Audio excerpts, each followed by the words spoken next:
日有咁多人嚟同你一齊，講啲感受。而家就好似個細蚊仔咁樣咯，即係諗住咧打風㗎啦，冇得搞。咁我就憑信心拎咗成20斤魚出嚟，係咁樣刮輪。哇死啊！今晚食唔通要食晒佢。而家咧好多人咧已經期待呢個最，我都得人咧真係前2日已經跌到㗎啦。我自己其實都係搏㗎啦。又驚又喜又雀躍又感恩，今日係冇機會擁抱大家啫。下次我搞個 party 係擁抱先啦。見到好多唔同年紀、唔同年代嘅，即係你服侍過嘅同伴啦，或者係即係年青人啦，咁你有咩感受啊？好開心啊！即係神好恩待我，因為好少人咧10幾歲出道咧，服侍咗成50、60年咧，見到3代啊！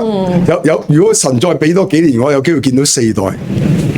屬靈嘅果子啊，唔係咁多人有呢個福分。我覺得比摩西更幸福。呢個過程裏邊，你栽培咗好多唔同年代嘅領袖。佢哋而家做我師傅㗎，譬如我10年前已經跟阿珍學管理㗎啦。佢教識我好多嘢，佢做董事㗎，我邀請佢做董事啊，係第一個隊友做董事啊，佢教我好多嘢㗎。去栽培人哋，但係我即係冇力做話劇啦，即係我而家企都企唔到啊！國明啊，我即係俾我好多刺激啊，佢不斷去有創作啊話劇啊。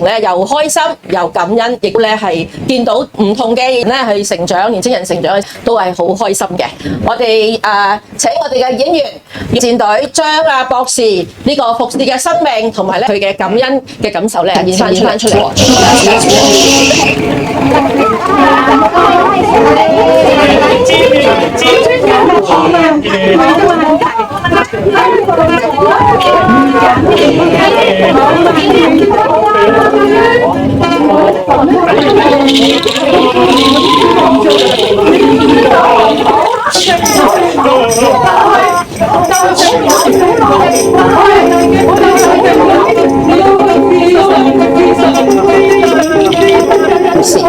將最後一個禮物送俾大家，我記得。細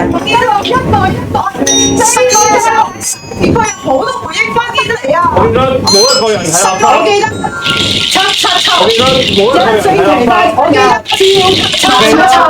有一個爸爸，我記得哇，我記得爸爸，我記得有好嘅籃球志剛，我見上到一個好好嘅爸爸，我記得好似你仲繼續一路，我記得我見上到一個好好嘅爸爸，我記得同埋內化，觸動同埋內化，觸動嘅身教同埋內化，好勁啊！一聽到個故事就即刻編到出嚟，哇，好犀利啊！你哋今日唔知有冇咩記得呢？希望你都真係有啲嘢記得又擺落個袋。